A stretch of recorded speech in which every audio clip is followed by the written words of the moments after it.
Umapaw na creek ang problema ng ilang residente sa Mangaldan, Pangasinan. At may ulat on the spot si Joan Punsoy ng GMA Regional TV. Joan? Rafi, baha ang gumising sa mga residente dito sa Barangay Anolid, Mangaldan, Pangasinan dahil sa pag-apaw ng sapa.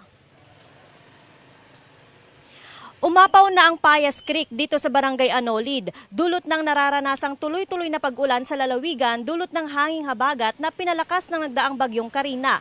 Gutter deep ang baha sa bukana ng barangay, pero sa ilang kabahayan, lalo na yung mga low-lying areas, lagpas tuhod ang antas ng baha. Bukod sa mga bahay at kalsada, nagmistulang sapa na rin ang ilang palayan na lubog sa tubig. Pinasok din ng tubig ang Anolid Elementary School. Wala pang residente na lumilikas sa ngayon dahil sanay naman daw sila sa baha taon-taon.